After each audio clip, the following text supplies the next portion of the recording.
Well, I think it's very fair and well said. Let's start off with Eve Maxi. Going to be going in hard with the Queen Charge Dragon Riders. Perhaps the most reliable attack strat that we've seen so far, both this month and in the previous month, pulling in a hit rate far above the 50% mark. And I don't know what to call it. It's not necessarily easy to use, but it's a very reliable attack just because it focuses in so hard on defenses and has really hardy troops with a pretty high hit point pool. You get a good Queen Charge to start things off, take off a big chunk of the base, and then it's relatively easy sailing after that. Yeah, and I feel like we see exactly what just happened versus Queen Walkers. Maxi, yet again, is running into the bait. Tribe Gaming is just way too predictable. Like, this entry is just so common for them. They're always playing what, like, the king for taking down the flanking threat, which is either a scatter shot or maybe even multi-inferno tower. And that's every single time baited. We have yet again the NATO trap. I feel like Tribe Gaming, or like versus Tribe Gaming, it's the only team where people are actually using the NATO trap not close to the town hall because they know already what Tribe is going to do. And this test so far really paid off. He only has 3 Dragon Riders left. And yet again, there's going to be the jump at some point towards the town hall. And those healers yet again are going to get wrecked. And now it's up to Maxi to decide what is... Oh no. He's going all in at this point. Slammer is in. Dragon Riders is in. Only the Royal Champion. Woody, this might be close. Well, I'm starting to feel like I was a bit off pitch singing the praises of the QC Dragon Rider attack, and as soon as Eve Maxi shows up, we find a base that was actually perfectly positioned to counter the entry point up at the top, burning through one of the Dragon Riders and preventing him from making the most of that invisibility spell. Instead of having to drop it early on, just throwing everything he had at this base just to try to get the entry point to work. That not working out, Eve Maxi faced a terrifying decision. Does he go hard for that triple, backing it up all the way, or is he going to try to swoop in for the 2-star? Of course, you have to make a 3-star attempt here. He knew that he could finish off the town hall with the Royal Champion on the left side, but you can see his frustration on the player cam there, just throwing his hands up and burying his face in his hands. It is nowhere near what he was hoping for to start this war against Aphelion Esports, and it's heart-wrenching. Yeah, but that's the difference in between of the pre-qualifier and, for example, the qualifier. The pre-qualifier, the bracket, all random, so you have to pretty much build around your bases.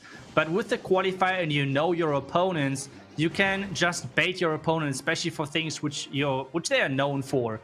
And this is already called the tribe entry, which means like this Queen Charge into the town hall with the jump into the town hall.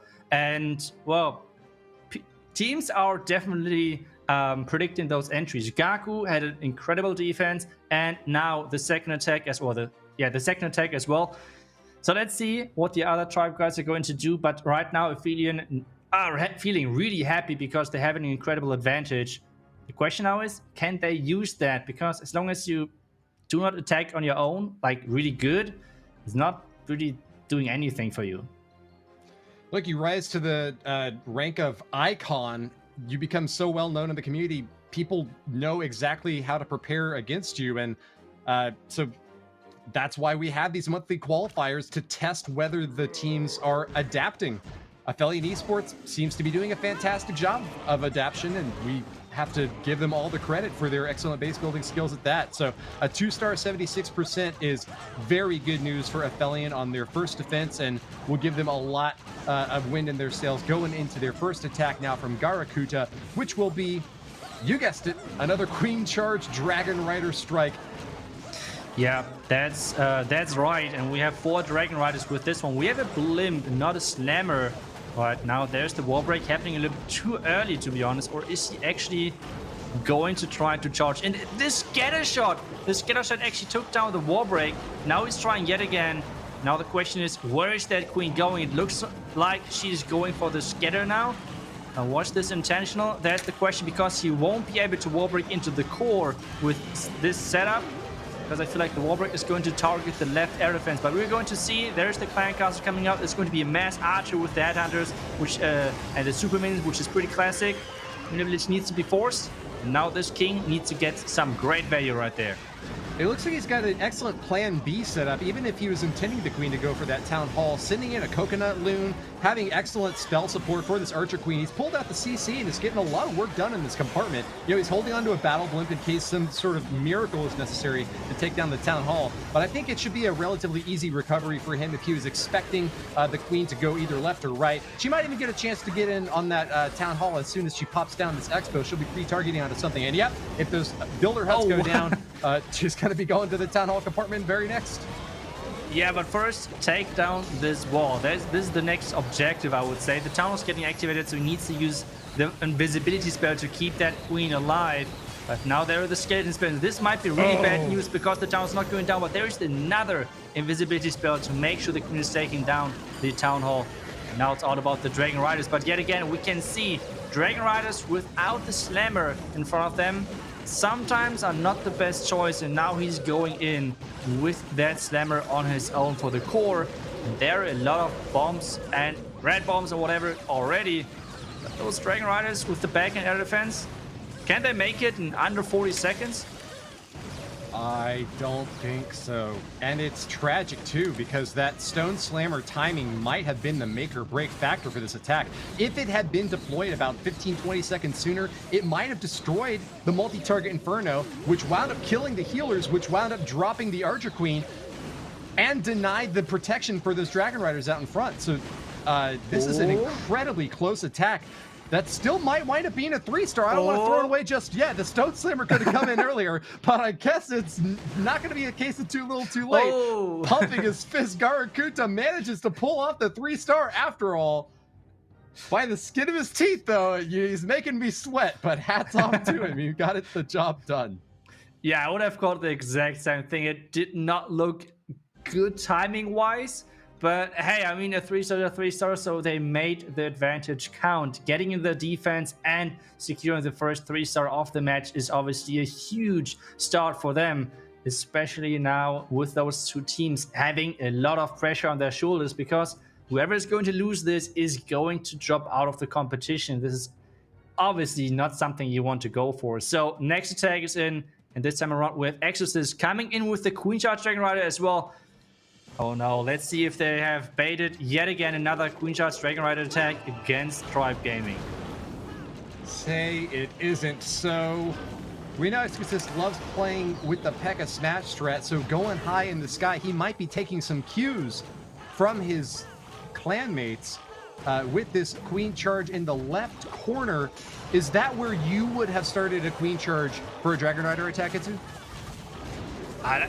In my opinion, there are a couple of strategies in the game where you can triple any base. It's always depending about finding the right angle and finding the angle where you are not running into a lot of traps, which you obviously do not know in the beginning. So I still would say let's just see what is about to happen and how things are going to turn out. But so far it looks really good. He's not going to charge the town hall. Instead, he's going to jump into the core with sending in the king for the town hall. That's what it looks like. But he has to wait for the clan caster to come out. Otherwise, the clan caster is just going to be too big of a problem for his king at the town hall. So he has to wait until the queen actually lures out that clan caster. And as soon as that's done, then he can get started with that king for the town hall, and then still has the slammer left. So this attack so far is looking incredibly good. The queen now having a lot of value, and there's the clan caster coming, concentrating that the queen is staying alive, and then everything looks all right. All right, well, all the troops are out, including that siege machine. The town hall still stands on the far side, so this is maybe considered a risky sort of all-in attack. It's either going to be the 3 stars or maybe a 1-star Heartbreaker. So I'd agree with you that it looks like a very good entry point, a clockwise positioning here. Oh, and actually, he still has a world champion, so that might be an easier town hall than I was anticipating, especially now that it's been activated. But nonetheless, I'm feeling pretty good with the Dragon Riders lined up with a pretty impressive spread here, approaching the final resistance on that right side corner and only finding one more air defense. Yeah, he's cracked through the bottom wall in the town hall. It was much more vulnerable than I had realized. And I think that after all, you are right. The 3-star seems to only be a stone's throw away. Yeah, it was a really, really nice attack. There are so many Dragon Riders attack this time around, so this was not baited at all from Aphelion. Really nice attack with the Queen walking into the back of the Town Hall pretty much and sending in the King for the Town Hall. With the Royal Champion ability not even used, this is going to be the first 3-star for Tribe, and they had to get the 3-star. This was so important for them because they want to stay obviously in this qualifier, and they need to yet again 3-star non-stop and hope for the other team to either mess up one time really bad or even 2 times based on the percentage which they have got so far. Exorcist has banished the foul demons that remained in this base, finding the 3rd and final star for the 100% attempt at a comeback now for Tribe Gaming. That first 2-star, 76%, going to be a big thorn in their heels, but they are limping along and will put up a strong showing for their second round. Can they get the defense, though, against Aphelion? You called it before this war started, Itsu, that it was going to be all about the base building. These teams are really reliable on their attacks, but if they were ever able to get a setup that predicted their opponent's hit style, that might be the game changer. It seems like we got that right out of the bat with Tribe Gaming failing on the first attack against Aphelion. Do you think that Tribe Gaming has got the sort of base building know-how that can pull off an epic defense? Yeah, I think that's always possible, especially now with having an attack strategy which is really uncommon, which on one hand says me that most likely Tribe has not tested their base with Super Witches, but on the other hand, there's a reason why Super Witches are not getting used that often at the moment. So let's see how the plan is going to work out at the end of the day, but he's going to start off with the Warden Walk and then going to enter into the Eagle with the Lock Launcher. That's already a thing which I really like because I just love the Lock Launcher. It's giving you just so much power pushing through the base. So it's going to be interesting to see if it's going to work or if, well, Super Witches are just not powerful enough at the moment. Well, a deeply spread out base here for Tribe Gaming to defend against Kazuma. A big Warden Walk opportunity for him instead. Long range snipes into the base, but it's a slow start so far. And that has been the problem for Super Witches in the past. We've got one jump spell ready to deploy, but with lots of small inner compartments. I wonder if it'll be enough to make it through this base in the long run. It's going to be all up to this log launcher. The positioning looks fantastic for it to knock down nearly every wall. I think Kazuma has got a really good read on this layout.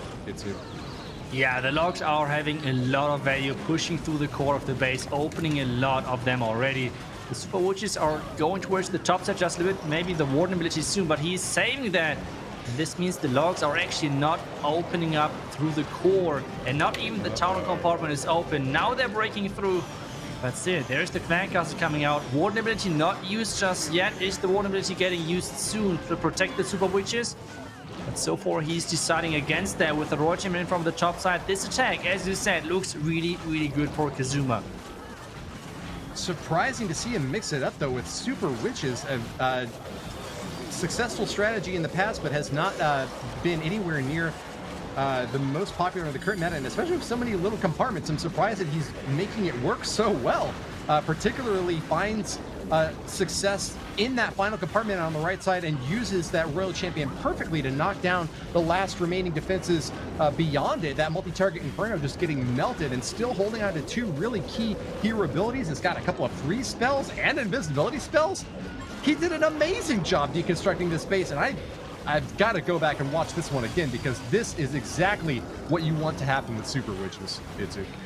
Yeah, this was a perfect execution and a really good plan. I mean, he is even bringing 2 swag invisibility spells at this point. So the Log Launcher is having incredible value on this base and really creating good pathing for the Super Witches. And as long as they can always keep moving forward and not having anything from the flank shooting at them, which like they cannot reach, Super Witches are still viable, and Kazuma is showcasing why exactly it can be so powerful. So really nicely done from him. And well, for Tribe, it's going to be harder and harder because they have to 3-star non-stop at the same time. It's not like they're 3-starring and then having an advantage. It's more like there's 3-starring because they have to, otherwise they would be out of the game because they have already the low percentage 2-star. So It's going to be closer and closer, but Tribe Gaming coming in with Chronos. Yet again, another Queen Charge Dragon Rider attack. It seems like they're going all in with those Dragon Rider attacks. In a way, it's kind of like rubbing salt in the wound to use Super Witches against Tribe Gaming, a team that in the past has gotten great success with Super Witches. So hats off to Aphelion Esports for maybe making the most obvious play that we should have expected. We'll go back to Chronos now, though, whose turn it has come. He's using Queen Charge Dragon Riders with a piercing start into the top corner of this base. He'll encounter the enemy Archer Queen early on, and with excellent heals raged up from those healers, he'll be able to pop down that first hero. Big open compartments in the center of the base gives something of a sort of a donut feel to the structure overall, but very scary jelly center is going to be that multi-target Inferno, so that's going to have some pathing implications for Chronos here as he gets his queen a bit closer in. Definitely don't want those healers getting anywhere close to that multi-target Inferno while as long as it's up, and so he's got to keep the pathing perfect. Knocks down just enough of the buildings along that right side corner to force that queen right into the center. She's working on that wall right now, something that you don't often want to see from her, but I'm sure Chronos is very happy about it. With the pathing he's got set up for this base, I think that he is well on his way to the triple. Yeah, I think that was for sure intentional, having the queen getting through that wall. But now the Clan Castle is coming out, which might be a little bit of an annoying thing to deal with right now. But without having too much damage on him, I think he's not bothering too much. There is the blimp, and yet again, we have to see if there is a NATO trap, because this is so scary right now. The blimp is flying. The Royal Gem is actually chasing the blimp. There's the freeze. And there's the rage. No NATO found just yet. And this means the Town Hall's going down. A Hail Mary blimp and the Royal Champion cannot intercept it. The first and second stars are claimed with just a smattering of defenses remaining on the outside. A big cleanup crew is not really here to be found, and yet a couple of Dragon Riders, just those two big heavy offensive troops, could be enough to finish this thing off. Rage spell sent in a bit earlier than I would have expected, but I guess he might be a bit concerned about time here now. He's got one more invisibility to protect them as soon as they get within range of the air defense, but instead chooses not to use it right there. I'm a bit worried that he might wind up losing one of those Dragon Riders, which would effectively have the DPS that he has remaining to finish things off here. So where is he planning on using the invisibility spell? He's losing his Dragon Riders. Oh my God, at the last second, he'll barely protect them, but okay, I guess it might still work. Time is a big issue, especially this Elixir Collector on the right side. 10 more seconds, nothing can really reach it, and nothing is really close to it, and this means this is yet again another 2-star, another defense for Aphelion, even though it's a 99, but hey, even 99% 2-star is a defense, and we see Queen Charge Dragon Riders yet again failing. So yeah, it's not really about the Dragon Riders. I feel like it's more about like just the air power with the Hydra. I feel like Queen Charge Dragon Riders is not really the problem, I would say. Queen Charge Dragon Riders not having the greatest success so far, and having the two lowest attacks percentage-wise this qualifier. But Hydra on the other side is having really a lot of power in the current meta. But so far we're not seeing that too often, which is kind of surprising me, considering that it was basically pretty much every second attack in the pre-qualifier. So I don't know why those two teams are choosing to go with those strategies, but so far, at least for Tribe, it's not really paying off. A perfect 7 for 7 hit rate in the monthly pre-qualifier, but Heavy hangs the crown over Chronos' head, and unfortunately it looks like it will be toppling off as two defensive pickups for Aphelion mean that Tribe are now in dire straits.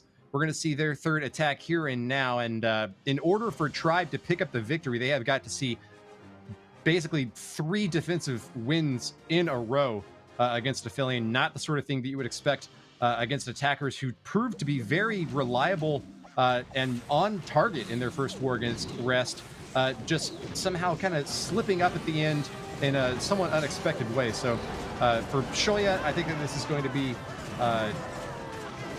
another day on the battlefield with a Queen Charge Dragon Rider. Is that right? Am I picking out the attack strat correctly there? Yes, it's going to be another Queen Shot Dragon Rider. This time around, though, with an interesting combination, which means a lot of minions and 2 rocket loons, actually. So really looking forward to see where they're going to be placed. Most likely for an air defense, maybe. But let's see how this is going to work. So for the Queen Shot, for the Scatter Shot, this looks to be the plan for now. And the Queen... Oh, the healers! The healers are actually getting shot by this air defense, so he needs to do something, freezing up the Queen. But this means the healers are non-stop shooting. There is nothing targeting this air defense just yet. And this is not going to be an easy task. Ouch. Big ouch. Mega oof for poor Shoya's Queen. All but 2 healers taken down, and the only change that he could make in his attack strat was to just throw a Dragon Rider at the problem. That is a very heavy price to pay, and for it, he might have just lost the 3-star, but let's keep an eye out. We've seen bigger slip-ups earlier on still result in surprising triples. It's going to be a spread out for the attack now. The main stage coming in on the top side with Dragon Rider supported by minions, as always, and our friend, the Grand Warden.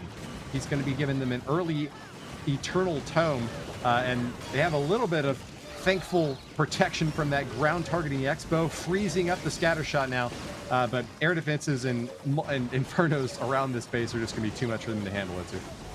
Yeah, there's just too much on the back end, especially the Royal Champion on defense. And this kind of like a big...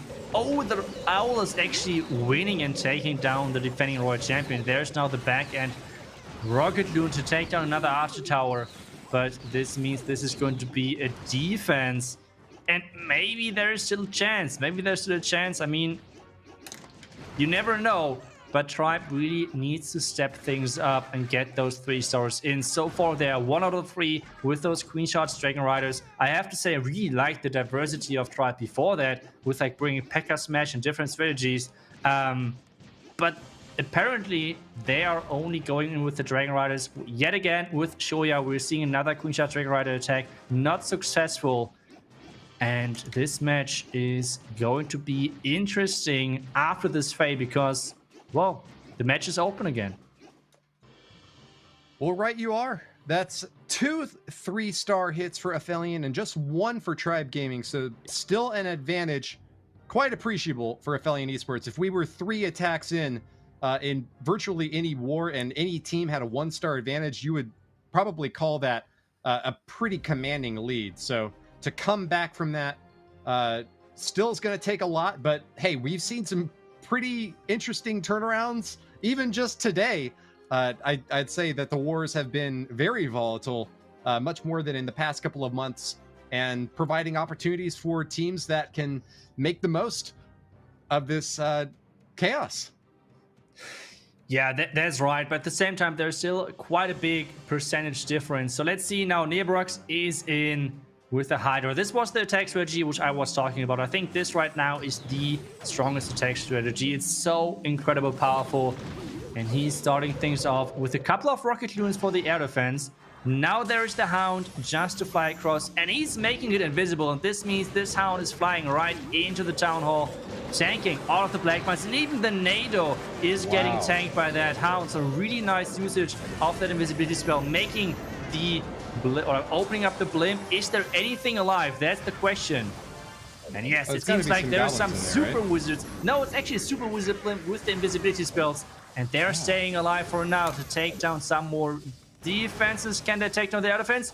Yes, and that's some great value. The only downside of this one is that he had to invest a lot to make this blimp work. So the question is this paying off? Was this enough value to take down the base? Because there's one sweeper pointing into the direction of the Hydra entry. So let's see if that's going to be enough. I know something that can really slip me up when I'm planning my attacks is finding a really high value target, a really great way to use a small portion of resources, and then feeling so overconfident about the remainder of the attack that I just kind of throw everything, cross my fingers, and pray that it all goes well. I think Nebrax got a good solid value strike against that Town Hall. It feels really good for it to execute properly, but it took almost a minute to get the job done, and it left him a little bit weakened for the remainder of the hit. Dragons are all stacked up really deep within the middle, finally kind of getting it a little bit of a spread out here now. But I'd say things are going pretty well, at least according to whatever plan he must have had set up ahead of time. It's going quite swimmingly with the Dragons spreading and finding lots of different targets. Just with 1 minute left, it's no guarantee that this is going to be a triple, though, Itsu. Yeah, but it's looking really, really good. The only really big threat to his heroes is this scatter shot. And, like, the king having his ability left, the queen having her ability left, the royal champion having her ability left. And this is just what you see. Like, just the HP of dragons, dragon riders, everything combined is just incredible. And he used the one to the perfect moment. Really, really nicely done. And this means this is going to be an overkill at the end of the day. So Tribe is trying to get back into this matchup. And now it's back to Aphelion. I mean, they have everything in their own hands. So they can just say, okay, Tribe was a good attempt, but we will just keep 3-starring. And this means they have no chance of getting back into this match. But hey, it's not that easy. So they still have to 3-star, and they still have to get those stars on the board. I've got a question for you, and I hope you can give us the best encapsulation of your opinion in a 15-20 second window. I've seen a lot of Hydra attacks that focus on Dragon Riders and dragons, but I've been kind of throwing in a Lava Hound here, maybe an Electro Dragon there, a couple of baby dragons to support.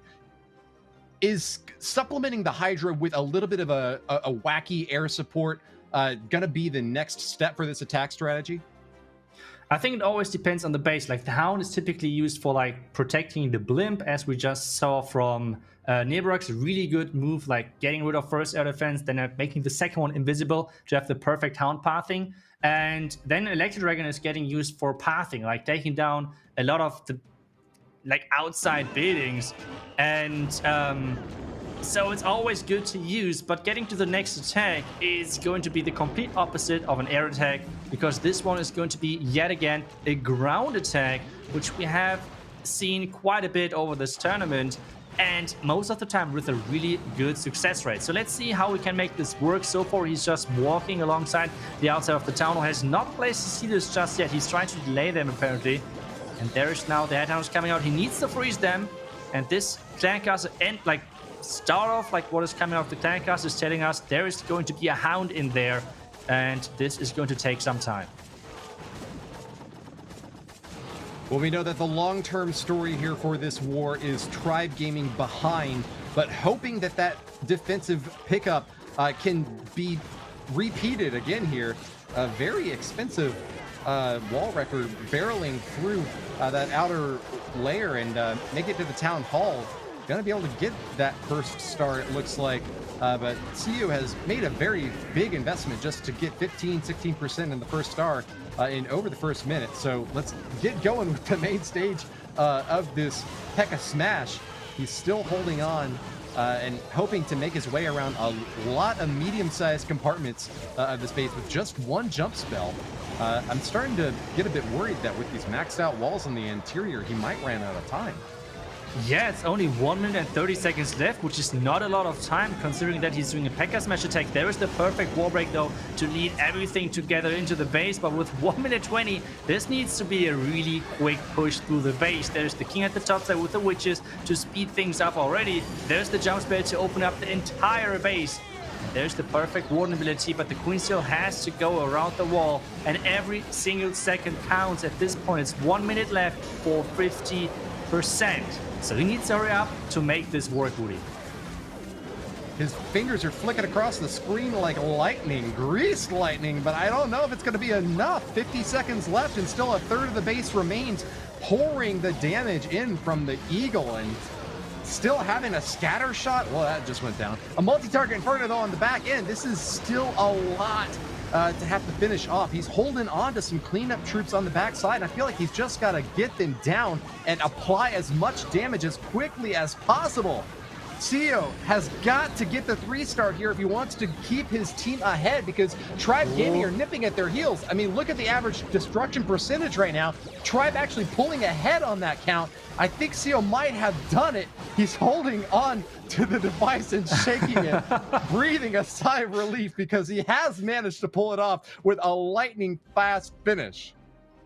Yeah, it was so cool to watch him in the player cam. Like, he was so calm with his stance, like just playing as a piano on his tablet, pretty much looked like. So it was really cool to watch that he stayed calm and really executed this attack perfectly. Really nicely done with the Pekka smash.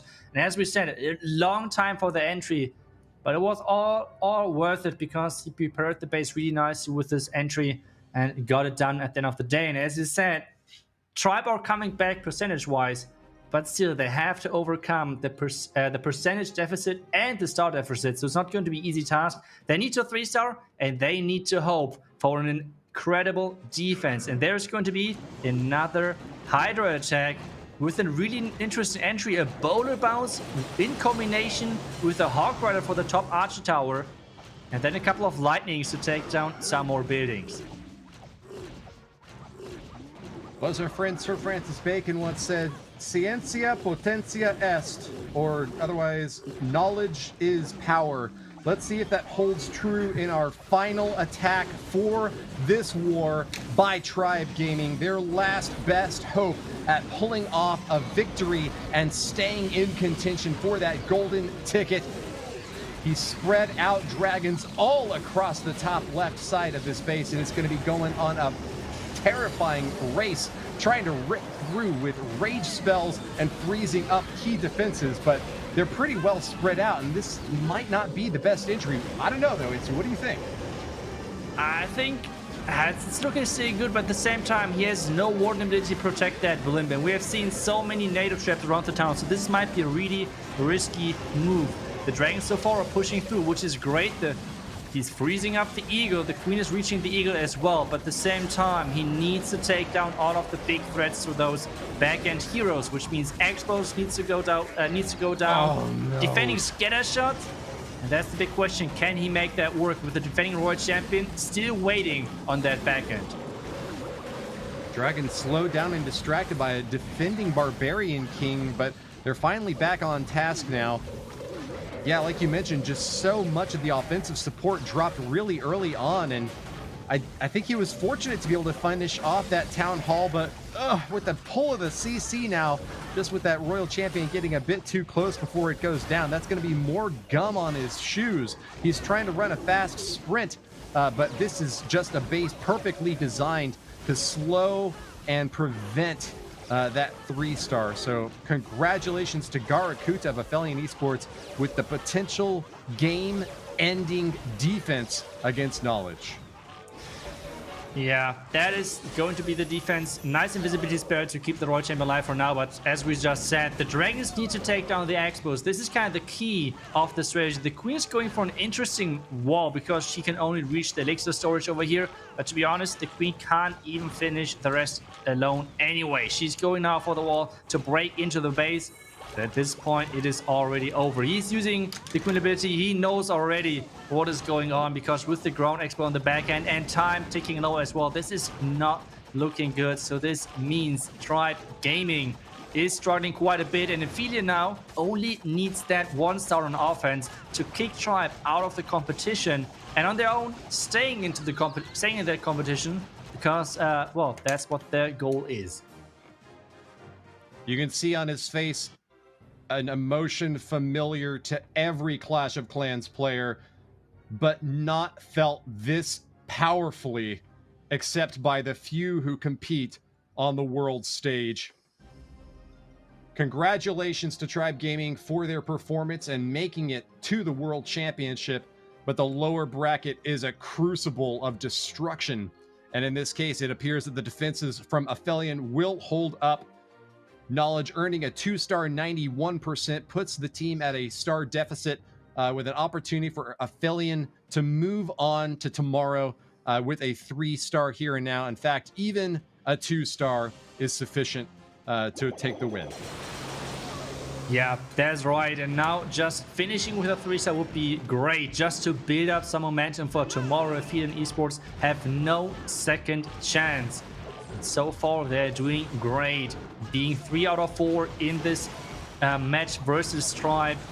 And he is starting off with a dragon hybrid, which I have not seen so far just yet. Like E-Dragons and Dragon Riders. This is an interesting army composition. Really looking forward to see how that works, because in theory, it makes to me no sense because the Dragon Riders are destroying the chain lightning value for those Electro Dragons.